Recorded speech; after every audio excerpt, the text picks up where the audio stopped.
Hey friends, happy Christmas Eve. Yay. Tomorrow's Christmas. Still doesn't feel like it. We always play a game on Christmas Eve, and my grandma Cheney started it, and she would call her house and she would say Christmas Eve gift, and that's supposed to mean that you get an extra present on Christmas Eve. Did y'all play that? And then after she died, I mean, then as we grew older, we tried to beat her to it, when we were at college. And anyway, and we kept the tradition alive all these years. And anyway, I was up at 4:30 this morning. So I texted everybody, Christmas Eve gift with my meme. And because I won, because I accidentally woke up. And my dad called my little sister because he thought it was Christmas. And she was like, no, it's Christmas Eve. And then she yelled Christmas Eve gift. And they hadn't checked their messages. I won. She gets the credit. I won. Some years we stay up late, like midnight, to try and be the first one. It's been a while. We're old. Okay, so yesterday I got in trouble with Facebook. I'm tired. I'm really tired of the censoring. I'm just going to say. But, so I had a friend named Darla, and she posted a meme, and it said, oh no, what if we have to start hunting for food? I don't even know where little Debbie lives. Okay, that's funny, right? So I replied, I'm pretty sure she lives at my house. And then another friend, Donna, replied, she spends a lot of time here too. And she took a picture of her little Debbie box. And so I replied back, looks like Miss Debbie is a little ho, ho, ho. Get it? It's very punny. And Darla posted back, ho, like laugh. And we both heard from Facebook, and Facebook said, this is considered bullying by our content standards, and would you like to edit your post or just ignore it, meaning they will keep tabs on me. I saw that Donna deleted her post because I didn't know she got one until I told her, and she said I got one, and since her hoe wasn't up there, she did the Christian thing. Not me. I thought, I am not bullying a cartoon character. I mean, it's a snack cake. And sometimes I think, as a teacher, we went a little too far on the whole bullying thing. We really did. Like, I would have kids in 5th grade come up and go, they're bullying me. I was like, well, maybe if you keep your hands out your pants during reading, nobody would have anything to talk about. No, I didn't say that. I didn't actually say it. I thought it. I didn't actually say it. But anyway, y'all, with bullying, the people who tattle, if you sit down and dive into it, they're the real bullies. They've started it, and they've done like 10 things before that one person got tired of it and said, all right, that's it. And so I'm going to use the word bully on you when really they've been the bully. That's true in adults too. No joke. That is so true in adults. Think about at work. Think about work, somebody the one who's whining that they got treated badly. Yeah, you did a little investigation, you'd find out that they had done 400 things prior to that. It's so true. It is. So I do not feel like I bullied a cartoon character. I don't. So I was telling my dad about that last night. Not my dad, my husband. Ho, ho, ho. I almost went with, ho-hos. There are ho-hos that are snack cakes, but we don't have them in Northwest Arkansas.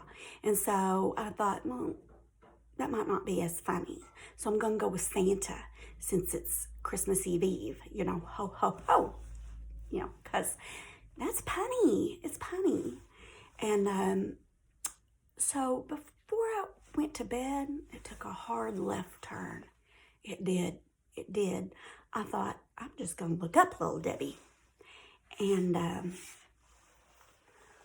little Debbie is still alive. She is. She's still alive. She won an award in 2017. She did. The granddaughter is still alive. And she's like, I don't know if she's CEO or CFO or, I don't know. I don't know what she does, but I just called this lady a ho ho ho. I did bully her. I didn't mean it. I didn't mean it. She does not look like one, does she? She doesn't. Somebody needs to tell her to get a new jacket. I think she's probably got the money. I do. You know, local businesses, local boutiques, you might get little Debbie there and dress her and have a picture made for her. I don't know. She's definitely not a ho ho ho. Facebook was right. I'm sorry. I'm sorry, little Debbie. I'm sorry, Debbie McKee Fowler. Debbie Fowler. If anybody works at McKee, just act like you don't know me. That's the best thing to do. Just act like you don't know me. Don't know me. She's not, she's not looking at this, so she doesn't know. Look, see, look, I can put it right there. Wow. Called her a hoe. Facebook was right. Maybe I am going even more so. Like maybe, I don't know, maybe I need to get a room with Dad, and I don't know. I called this lady a hoe. Ho, ho. Donna said ho back. That's all I've got to say about that. Hey, Michelle Arnold. Okay, I know you're probably not watching. I know that. Like, I know you're probably not one of my 2 followers. But remember your daddy? Michelle's dad worked for Little Debbie, and every Sunday he brought us, he like had a Little Debbie van. And so it was always nice to go to Michelle's house because she had Little Debbie's and frozen pizza. And but her dad would give my dad a stack of Little Debbie's, and he had the best job in the world. I thought, why can't my dad be a Little Debbie man? What? Why does he have to be a realtor? Why couldn't he be Little Debbie? Oh, you know what? When Jake was in junior high, he got to shadow somebody. You could shadow anybody you wanted. Anybody you wanted. And as a teacher, we always had kids coming in and shadowing us from junior high. And my son, he chose the Schwann's guy so he could get some free ice cream. Let's think about that for a minute. Made me so proud. I was like, really, Jake? The Schwann's guy? Like that's your goals right there, son? I will say though, when they sat us down in 8th grade and asked him what he wanted to do with his life, and he said, I don't know. And they kept pushing him, and I was like, he's an 8th grade boy. He doesn't know. That was not an acceptable answer. So he said, I would like to be a Major League Baseball player. Now Jake was tiny. In school he was tiny. Good little athlete, but he was tiny. Wasn't gonna happen. And then his advisor started to tell him he was wrong. And I was like, you ask a stupid question, you're gonna get a stupid answer. Now you deal with that answer and figure out what his courses are gonna be. You deal with that. So anyway, I thought it was funny. Like, you can't ask an 8th grade boy what he's gonna do with his life. Whatever. That stupid question. My son had a stupid answer. But, I mean, So, anyway, he did not become a Schwann's driver. He didn't. He would probably make a good one. Eat up all the profits, but he would make a good one.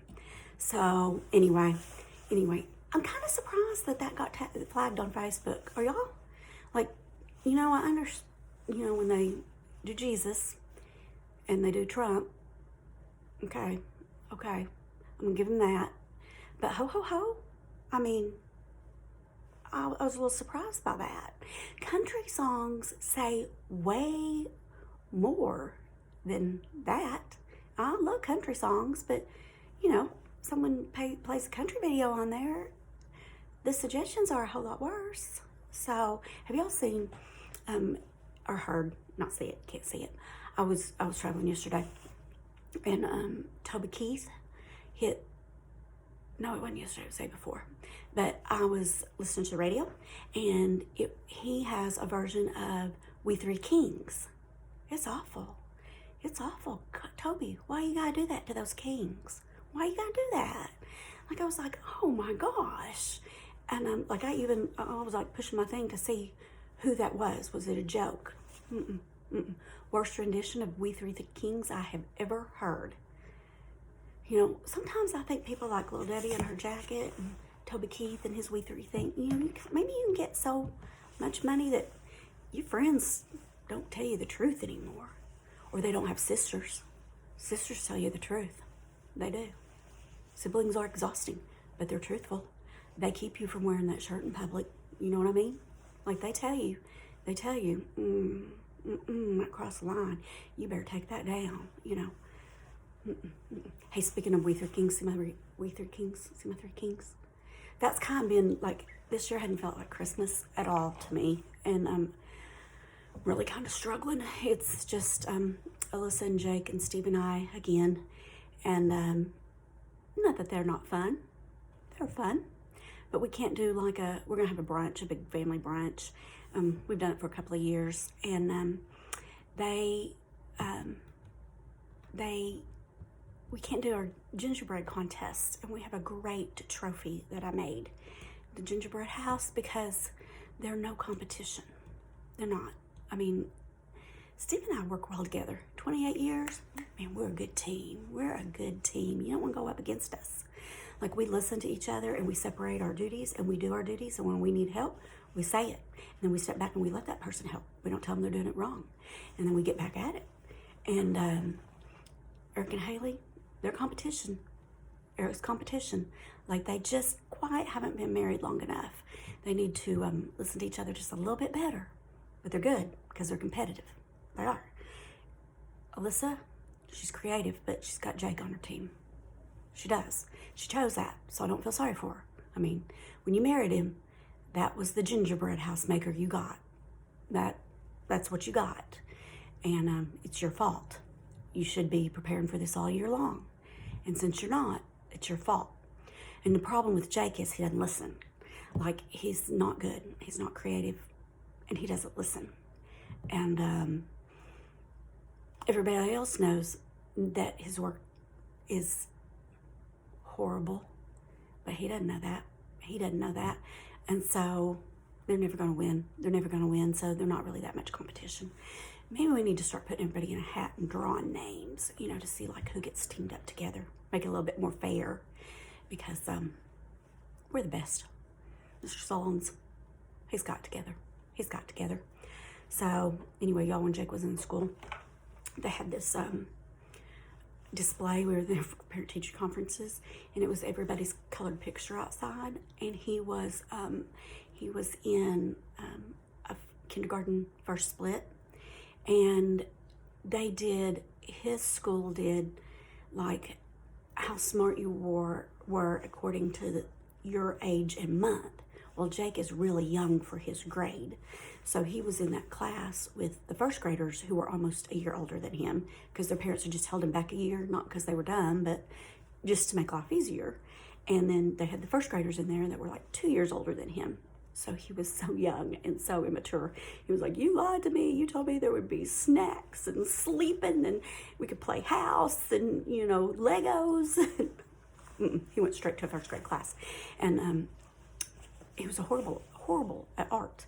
And he'd always say, I'm going to be an artist and a golfer. And we were like, you just go for that golfing thing, hun. You go for that golfing thing. Because he still probably can't color in the lines, you know. So anyway, the teacher had Mrs. Friend, who we love. We stayed with her for 2 years, had the display out in the hallway. And I was like, Steve, Jake's picture didn't even make it in the hallway. Like, it's that bad. She didn't want to mess up her display. Because I know he would do it. I know he would do it because it's art. And he felt like he was gifted in art. And so as we were, like, being a teacher, I wasn't teaching at that time. I was staying home with my kids. But I knew what that meant. It was bad. So we were just kind of walking up and down the halls and visiting with people, waiting our turn. And right, like there was their wall, and then there was a hallway to go outside. Right on the other side of that hallway is Jake's hanging by himself. And it was bad. It was embarrassingly bad. Like, it was so bad I didn't want to call the teacher out for putting it on the other side, because at least she put it up. So, anyway, he still thinks he can draw and paint. We try and tell him he can't, but that's because that's the kind of parents we are. We're truthful. We're like, we're going to smash your dreams, son. We're going to smash your dreams. If they're stupid dreams, we're going to smash them. We're going to smash them. So, anyway. Oh, you know what? I was going to talk about We Three Kings, you know, Toby Keith song. So this year, trying to get in the Christmas mood, you know, studying the Christmas story. You know, you heard it. And then I finally started thinking about those three wise men, or kings, or magi, whatever you want to call them. My personal opinion is they're probably like Daniel. You know how he was extremely revered by the king and given high authority, and he could interpret dreams. He was very close to God. I think they were Daniel's, is what I think. You know, and every time, like, the Bible is so thorough. I watched something last night. I watched Josh Gates, which I love his shows, like Expedition Unknown, and all those shows. I don't know. He's got a ton of them. Love him. I've learned so much about the world. But they were doing Jesus, and they were saying there's not any information. And y'all, every question I had, the Bible answered it in Matthew.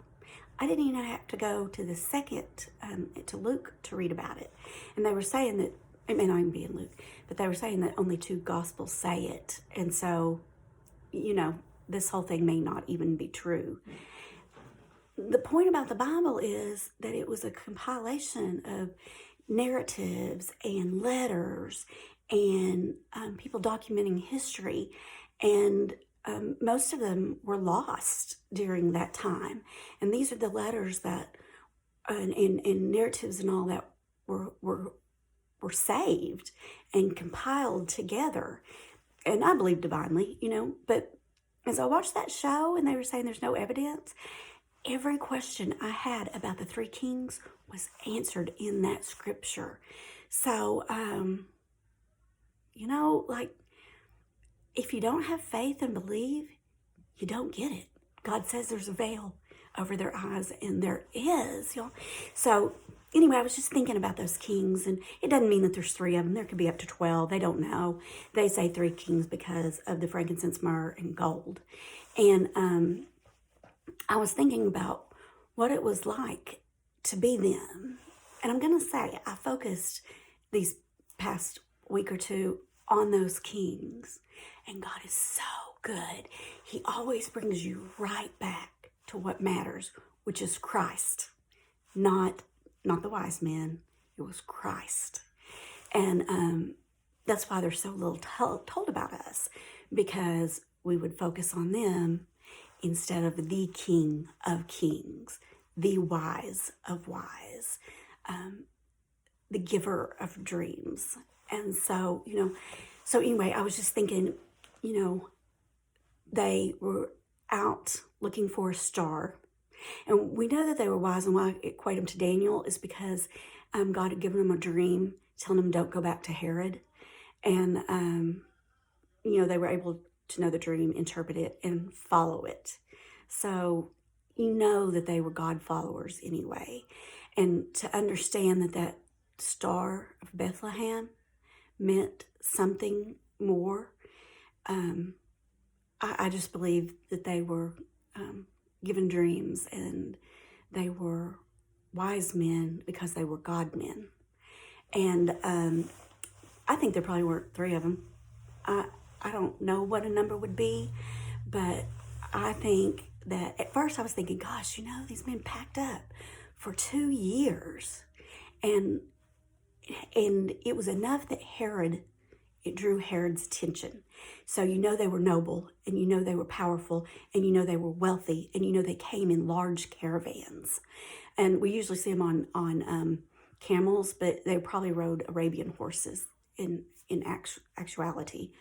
I don't know, wasn't there, not that old. I'm getting older, but not that old. So anyway, so I just thought, like at first, was it Abraham, like Abraham, go follow that star, and I'll show you when you get there. But it wasn't. The Bible tells us it wasn't. They knew their mission. God had told them, this is what you're to do.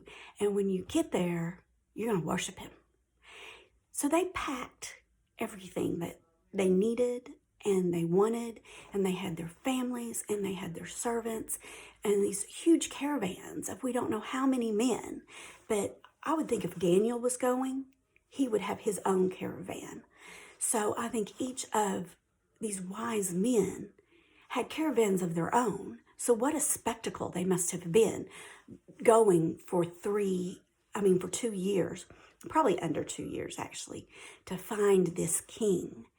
And, so it's still 2 years. It's still taking you 2 years to get there. Like, did your wife get mad? Or maybe even wives. If they had wives, they weren't that wise. That's what I'm saying. Solomon was supposed to be the wisest man, ever, which he is, to ever be. And he had all those wives, and all those wives got him in trouble. Solomon, come on, get one wife. Make sure she's a good one. Get one wife. And so anyway, were there deaths on that trip? Who died? It couldn't have been an easy trip in any form. Like, you don't travel for 2 years cross country and it's easy, but it was worth it to them. Like, they knew their end goal. They knew they were going to see the King of Kings. And just when I get in heaven, I just want to talk to him. What was your trip like? And, by the time they found Mary and Joseph, they were living in a house. Bible says it. They weren't in the manger anymore, so time has passed. And Herod killed 2 and under, the babies 2 and under. And all men are boys, firstborn 2 and under. The first martyrs for Christ. And I don't know. It speaks to my stance on abortion. But anyway, and people say that probably wasn't even true, because they don't have evidence, even though they have thousands and thousands of children buried together with their bones, their skulls and bones. That's not enough evidence for them, I guess. But anyway, so they were living in a house. So I was really concentrating on the gold and the frankincense and myrrh while I was praying. And there's a reason. God isn't haphazard. He's a reason. A friend of mine, Shannon, used to be Woodfield. Now it's Wifi, W-I-F-I. Anyway, I think she's a Dr. Rogers now. But she, through the years, she said some things that really have stuck with me. And she was talking about the trees. And she said, when you look at it, it looks like such a mess. But what uniform it is. There's such uniformity to it, and beautiful, and the systems that go into it. And that's like God. That is God. That's a picture of God. Everything seems a mess, but it's not. What uniformity. And he started those kings, those wise men out when Christ was born. It just took a while to get there, but it didn't mean he didn't have a plan and something wasn't coming. And they showed up, and they were in a house now. And, they just went for census. They didn't go to move. It never said that. But you have to think of what they were going through during that time. And, not everyone probably thought when Christ was born, he was the King of Kings, Lord of Lords. Not everybody thought Mary was a virgin. Maybe it affected Joseph's ability to work and to get money, to get home, to get to family. And maybe he shouldn't go home because he would have been ridiculed. And maybe that was a way to keep him there so that his family, it's hard. The Bible says it's hard to be a prophet in your own house. And it's true, I'm sure people who grew up with Jesus weren't really happy to call him Lord. And anyway, so it said they opened their treasuries, and I will always believe that they gave him more than 3 gifts. You travel 2 years, you're giving him more than 3 gifts. I believe they brought food and the finest of oils, and I believe they had caravans for him. I don't think they traveled all that way with all those people and brought 3 gifts. I just don't. But I think those 3 were important. And I don't know why, and I'm going to make assumptions here, but, the gold, right after those wise men left, Joseph had a dream and said, you need to leave because Herod and what he is going to do, you need to flee. And if they didn't have enough money to move where they were at, maybe they needed money, and God provided. He provided for his son. He provided for Joseph. He provided for Mary. He provided. They had gold. Joseph probably never ever held a gold coin before then, and much less enough. And it was enough.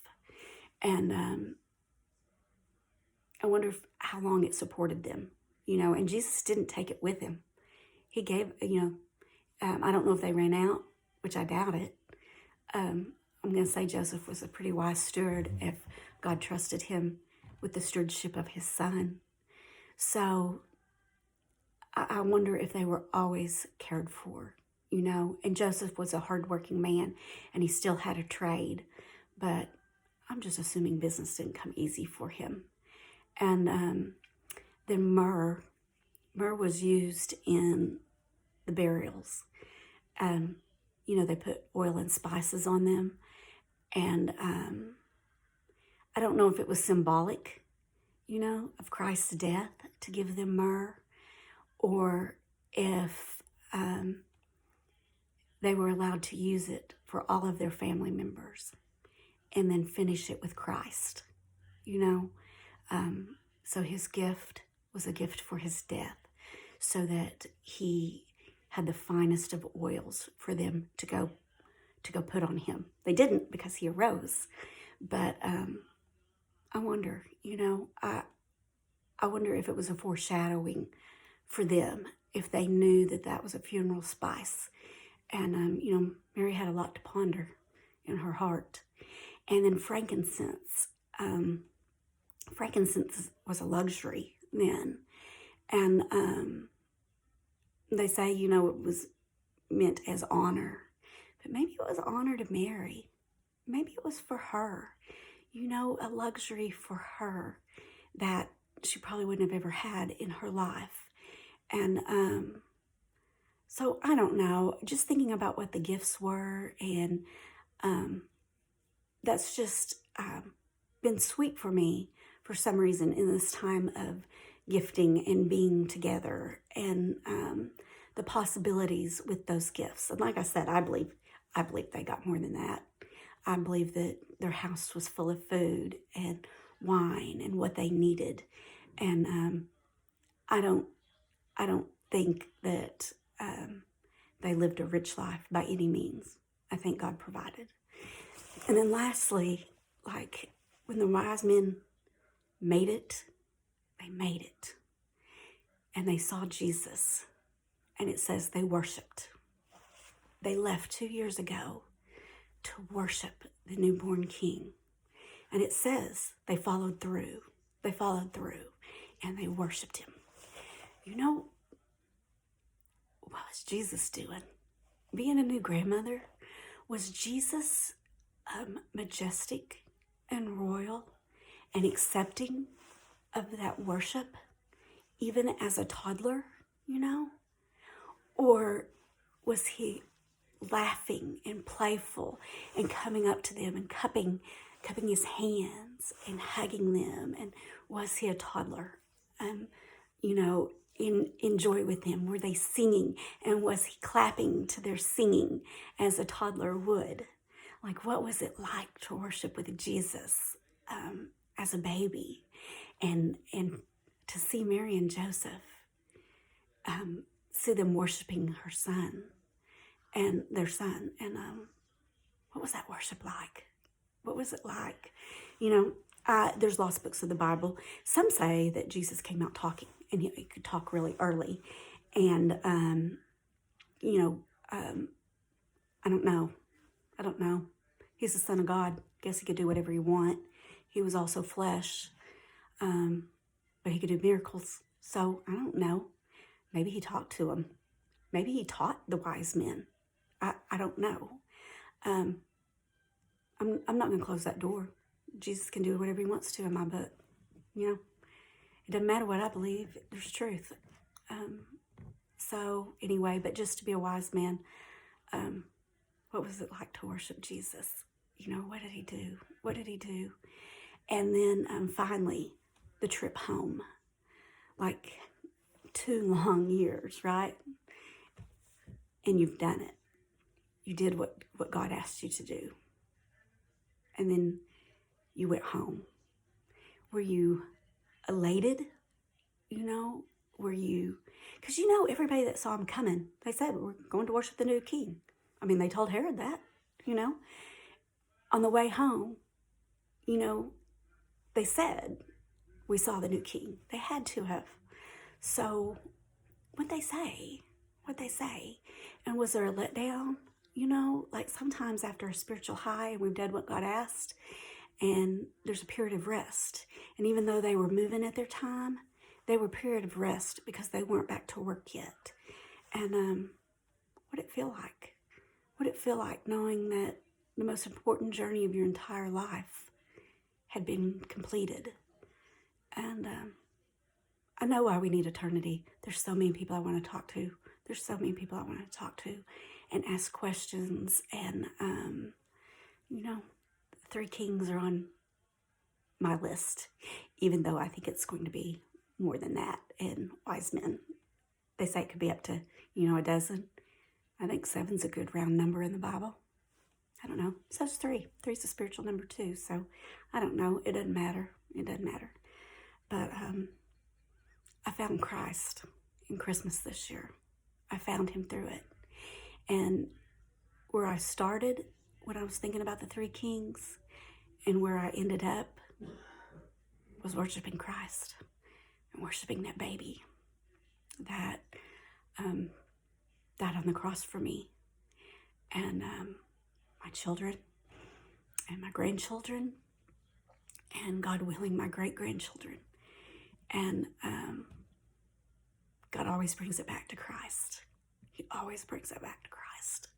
So anyway, friends, I hope you have a very Merry Christmas. And I'll make a video again soon. I made several this week and things just kept happening. Like I would go, I can't post that. Oh my gosh, I told what a Christmas present was. And then another one.